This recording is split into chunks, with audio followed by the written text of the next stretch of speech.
Parfait. Je pense que le théologien Douk se mélange les pédales dans ce débat. Si ses connaissances se limitent à la Bible au sujet des morts, qu'il sache que oui, la communication avec les morts se fait. C'est Steve depuis Berthoud. Tu n'as rien démontré, cher Steve.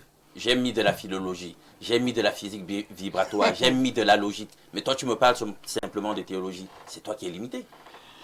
Bonjour, Don Perfecto. Je pose l'idée du docteur Noir au sujet qu'un défunt peut véhiculer un message à travers un rêve. Je me rappelle, c'est sur votre plateau, que le promoteur de Baume François a déclaré avoir eu l'idée de créer sa pommade grâce au rêve qu'il avait eu avec son grand-père. Monsieur Douk, l'humilité précède la gloire. Vous n'êtes pas Sabitou. Quel est le problème si Monseigneur vous accompagne dans le même sens? C'est Lamine. Parfait. Est-ce que je suis contre le fait que les gens puissent avoir des révélations par les rêves? D'ailleurs, même dans la Bible, on voit des gens qui ont des grandes révélations. Et une bonne part du ministère prophétique se fait par les rêves. Ce n'est pas ça l'enjeu. L'enjeu, c'est est-ce que parce que j'ai vu le visage d'un mort en rêve, alors le mort en question n'est pas mort. S'ils ne comprennent même pas l'enjeu du débat, je suis désolé. Moi, j'ai mes neurones bien en place. Bonjour, parfait. Calmez-vous, cher monsieur. Bonjour, parfait, et à ton panel. Vous souvenez-vous, parfait, qu'un adepte de Branham avait déclaré sur votre plateau que Branham était plus grand que Jésus. Le brahmiste sur le plateau peut-il confirmer cette déclaration? Bonne émission à vous, c'est Sam de Douala. Un autre message, hein? Je vous amène au plus 44, c'est un message de l'Angleterre. Bonjour Perfecto, j'apporte juste une précision selon laquelle Ndouki avait plutôt dit dans une émission passée que rien ne prouve que Moïse était décédé. Et s'ils sont tous d'accord, en dehors de chèque, que d'aucuns connaissent le jour de leur mort, alors comment n'arrive-t-il pas à s'accorder sur ce que la communication avec les morts est possible? Les morts sont morts, mais ils attendent quand même le jugement dernier, au même moment que les vivants. C'est l'ex-hibou iglesien. Parfait. Ne laissons pas les gens qui formaient les propos des autres. J'ai dit, puisque dans la communauté antique d'Israël, personne n'a enterré Moïse. Il s'est retiré seul. Au moment dans le livre de Michée, c'est le livre de Michée qui explique. Donc qu'il est mort. C'est le livre de Michée, on ne suppose pas.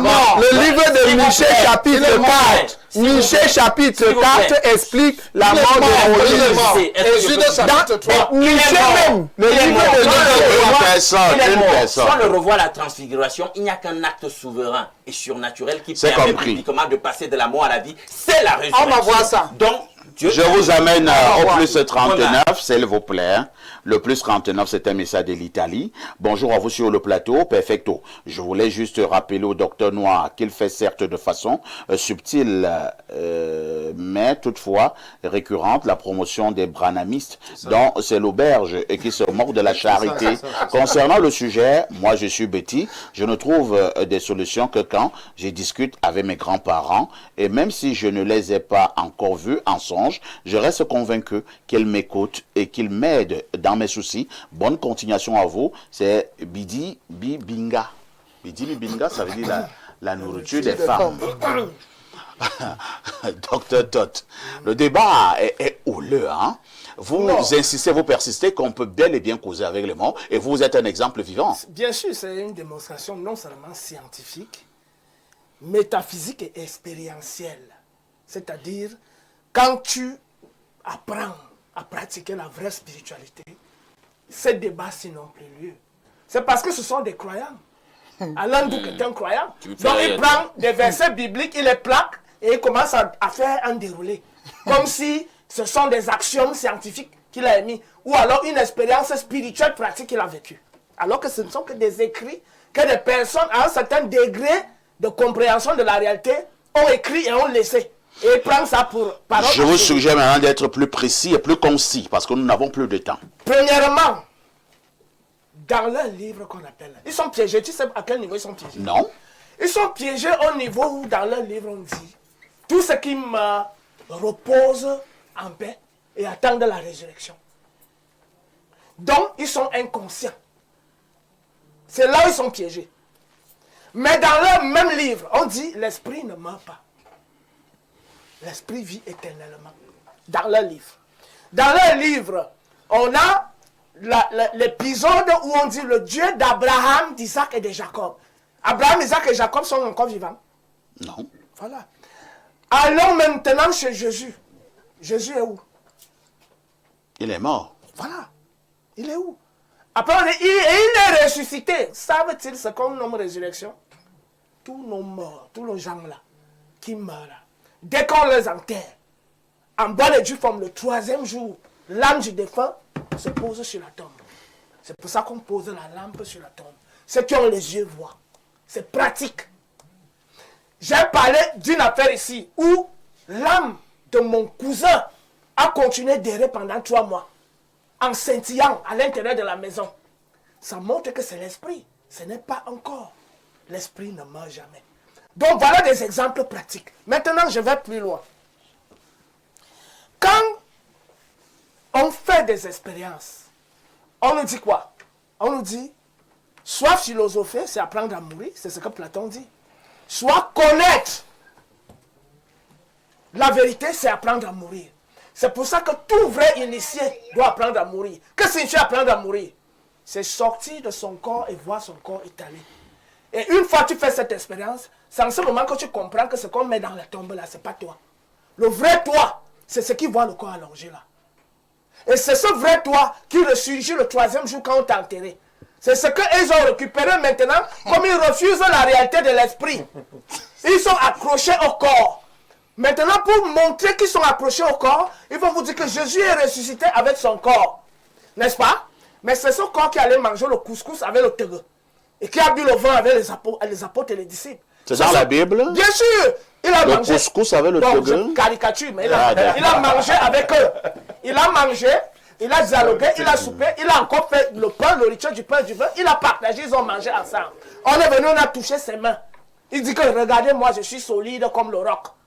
Et ce corps est allé au ciel. Ensuite. Je suis par là en disant donc que si ce corps physique, même si c'est un corps de gloire, le corps de gloire ne peut pas... Il nous reste 9 minutes, c'est bon. Le corps de gloire ne peut pas manger la nourriture. Si c'est un corps physique qui est allé au ciel, ça contredit le livre qui dit le sang et la chair n'héritent pas du royaume des cieux. Seuls les esprits vivent dans le royaume des cieux. Et si l'esprit ne meurt pas, ça veut dire que les défunts désincarnés vivent en esprit et c'est le corps qui est allongé dans la tombe. Monseigneur est là. Moi, j'ai souvent un problème, depuis que j'ai réfléchi un peu plus.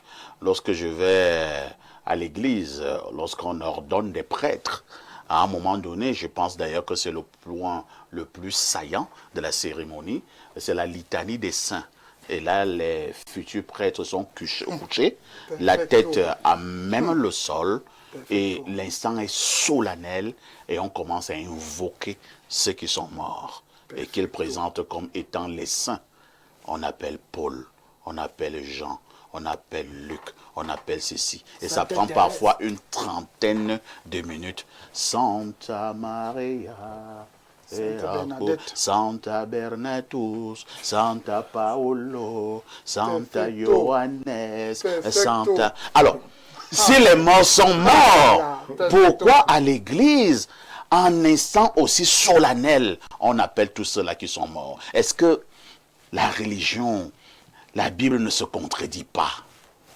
La Bible ne se contredit pas. Je vous dis, l'Église catholique est une Église qui a beaucoup mélangé tout ce qui est comme spiritualité.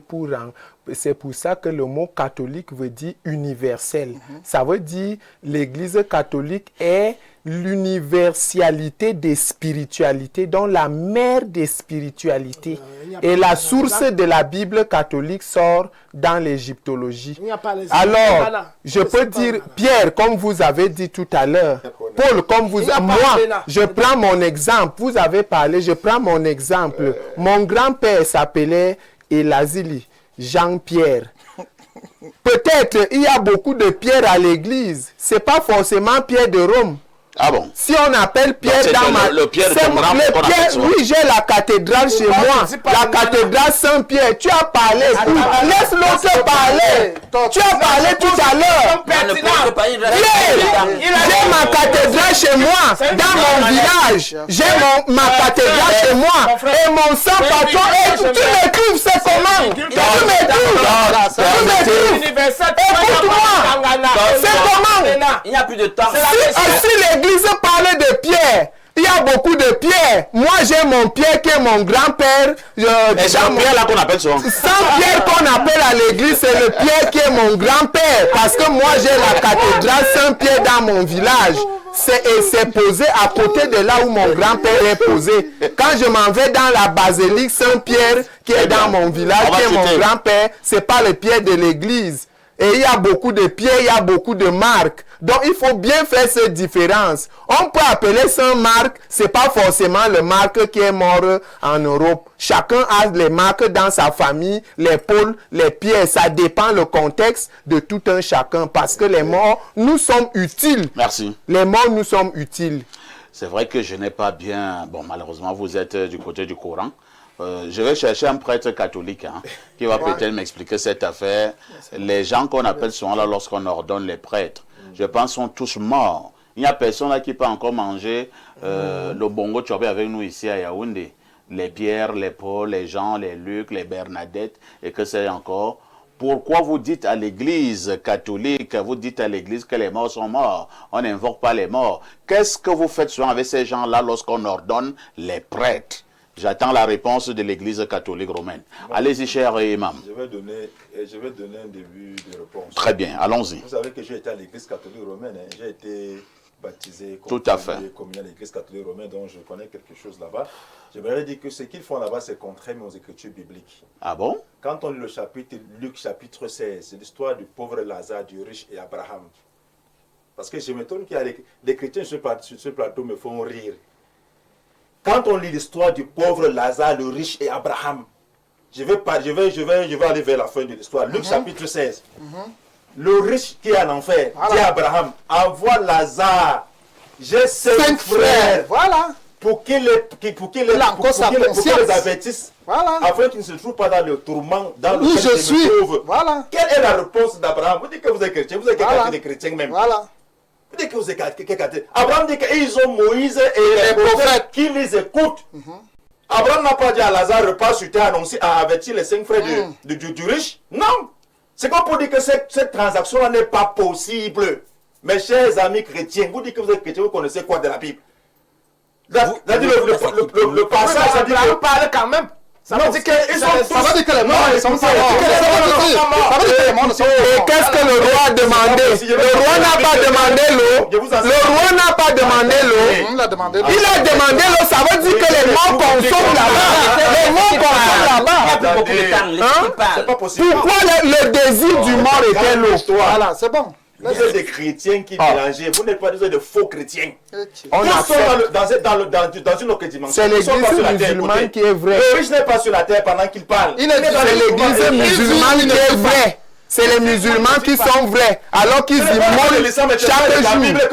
Vous immolez chaque jour. Et c'est invoquer les esprits en émulation. Quand ils immolent les animaux, c'est invoquer les démons. Immoler les animaux, c'est interdit. Merci, c'est compris, docteur Noir. Parfait. Non, c'est bon, docteur Noir. Je voudrais dire qu'ils se sont moqués de moi en tant que branamiste. Un branamiste. Vous assumez finalement. Vous êtes branamiste. Il a dit qu'il n'a pas aucune secte. On va donc lire, on va voir qui connaît les Écritures. Branham dit quoi? Luc 23, verset 43. Lorsque Jésus était sur la croix avec le brigand, il lui a dit que quoi? Aujourd'hui, le brigand lui dit que quand tu seras là-bas auprès de ton Père, souviens-toi de moi. Jésus ne lui a pas dit que attends le jugement. Il a dit ce soir. Il a dit ce soir. Dans d'autres traductions, maintenant. Dans d'autres Bibles, comme version Jacques, on dit aujourd'hui, maintenant. Au niveau de Moïse, qui est Moïse qu'on a dit, c'est là que non, on a voulu habiller, il n'est pas mort, ou peut-être il a ressuscité. Josué chapitre 1, verset 1 à 2. Moïse, mon serviteur, est mort. Maintenant, Josué, lève-toi, passe ce Jourdain, toi et tout ce peuple pour entrer dans le pays que je te donne aux enfants d'Israël. Voilà ce que la Bible dit. Donc Moïse était mort. Continuons. Apocalypse chapitre 6, versets 9 à 10. L'ouverture du 5e sceau. Quand il ouvrit le 5e sceau, je vis sous l'autel les âmes ceux qui avaient été immolés à cause de la parole de Dieu et à cause du témoignage qu'ils avaient rendu. Ces hommes crièrent à Dieu d'une voix forte en disant, jusqu'à quand, maître saint et véritable, tarderas-tu à juger et à tirer vengeance sur le sang des habitants de la terre? Dans toutes ces écritures-ci, nous nous rendons compte que, première des choses, il y a un séjour des morts. Jésus l'a expliqué. Luc chapitre 23, verset 43. Il y a un lieu où ils sont, parce qu'ici, on les trouve en train de dire à l'Éternel que venge-nous par rapport à ce qui a été passé sur la terre en ce qui concerne les martyrs. Plus loin maintenant, nous avons lu le livre de Josué qui montre que Moïse était mort. Maintenant, pour chuter, il a parlé tout à l'heure, et il a pris une très bonne écriture, il parle du riche et de Lazare. Et ce qu'Ali vient de faire une très bonne démonstration, il montre que le riche est conscient là-bas. Et le riche dit que quoi? J'ai 5 frères qui sont où? Dans la maison de mon père. Donc il est encore sans mémoire. Or, Alain nous a démontré que le mort est mort et s'est appuyé sur le livre. Oui, et plus loin maintenant, je vais te dire. Et le livre, Alain nous ne s'appuie pas sur le Nouveau Testament. L'Ancien Testament est l'ombre des choses à venir. C'est le Nouveau Testament qui nous montre cela. Et c'est ce que Branham enseigne. Bonjour Perfecto et à tout le panel. Très belle émission. Il faut reformuler le thème. Peut-on causer avec les défunts et non avec les morts? Les vivants désincarnés, c'est encore mieux. Vraiment, vous voulez compliquer les choses. Donc un défunt n'est pas mort. C'est mieux de dire c'est la même chose. Commissaire Maillot, vous dérangez, hein? Alors, il continue en disant, car le mot mort renvoie à quoi? Il met la M mouvement. O obligatoire, R de retourner, T dans la terre. Le mot mort dans sa quintessence signifie un être humain qui a le soi non manifesté, c'est-à-dire qui n'a pas le kundalini ou le Saint-Esprit éveillé. 95% des humains sur Terre sont des morts. Peut-on causer avec les défunts? Certaines âmes des défunts sont déjà réincarnées. Dites-moi, dans ce cas, on dialogue avec qui? Avec des entités malfaisantes, car elles sont très malines. Un ancêtre, fût-il ton parent, est une âme libre, il n'est plus ton parent. Possible qu'il soit revenu dans la famille en fils. Cela dépend de l'état de conscience et de la fréquence vibratoire de ceux qui ont juste changé de nation. On ne meurt pas, mais on décède. Bon, je m'arrête à ce niveau-là, mon commissaire. Oui, Alain. Parfait. Voilà ce que je vais faire. Je récuse très rapidement un certain nombre de faussetés qui ont été évoquées. Et je dis un passage pour sortir. D'abord, tu prends un passage de l'Apocalypse. L'Apocalypse, c'est une littérature bien spécifique, avec des codes. D'accord? Ce n'est pas apprendre littéralement. Des codes pour comprendre ce qui a été dit. C'est ça. Non, elle est je t'ai respecté. Quand on parle de l'église de Fès, l'église de Smyrne, tu t'es continue. Non, mais tu n'as pas tais-toi, frère. Non, tu t'es écouté, je t'ai écouté. Je ne t'ai pas interrompu. Continue. Bien. Si on est d'accord que la littérature apocalyptique est spécifique et a ses codes. Elle est pas en double T. Laisse-moi parler. Oui. D'accord? Là, je ne suis pas d'accord avec toi. Dans Luc 16, nous sommes dans ce qu'on appelle une parabole. Parabole vient de paraboler, c'est une longue tradition hébraïque qui veut qu'on enseigne par cette méthode-là, les paraboles. Ça vient d'une racine grecque. Paraboler, tu sais ce que veut dire paraboler? Jeter à côté. Tu sais pourquoi ça veut dire jeter à côté? C'est-à-dire que ce qui est dit n'est pas à prendre littéralement. Il y a une leçon spirituelle qu'on veut te donner en utilisant des images et des éléments de la vie quotidienne, sociale, de tous les jours, pour te passer un enseignement spirituel. Donc si tu prends ce qui est dit dans Luc 16 au sujet du riche, et de Lazare, tu ne connais rien, même le dernier des exégètes. Ok, les deux brigands, c'est une typologie. Est-ce que c'est une typologie? J'en viens, tu te calmes. Pour les deux brigands sur la foi, tous les exégètes sont d'accord sur le fait qu'il suffit simplement de placer une... Arrête ce jeu, tu es malin. Tu es malin. Tu vas déjà tu as des deux brigands ignorants. Non, tu es ignorant. Tu es un bouchon. Tu es le connais. Tu es fort, tu vas interpréter ce que Jésus dit. Si tu es serviteur de Jésus, il a dit que il a dit, c'est l'excellence du Seigneur. Il a dit, le brigand ira avec l'humanité. C'est là où le théologien comprend le jeu. C'est là où le théologien comprend le jeu. C'est pour cela qu'ils sont homosexuels. C'est pour cela que moi je t'ai respecté, je t'ai écouté. Tu n'arrives pas à me dire pas que je suis idiot. Je t'ai pas dit que tu es salivé. humble. Tu n'es pas humble. Je t'ai écouté. Est-ce que vous embrouillez les gens avec celui qui est à sa droite va au ciel maintenant avec lui. Laisse-moi la dire. Laisse-moi la dire. L'émission est absolument terminée. C'est terminé. Merci. La grand-mère a besoin de lire théologie. Merci. Tu es obligé de passer par la réunion. Donc tu n'as pas pu souffrir de l'écouter. Tu t'es comporté de façon irrespectueuse. Avec les morts. C'était le débat de ce jour. Et nous sommes arrivés à la fin de ce programme. Ne ratez surtout pas la rediffusion de ce programme. Pour les soirs, à partir de 22h30, nous n'avons pas la prétention d'avoir tout dit, mais nous avons au moins le mérite d'avoir posé ce sujet sur la table de débat. Avec tout ceci, que faites-vous encore ailleurs?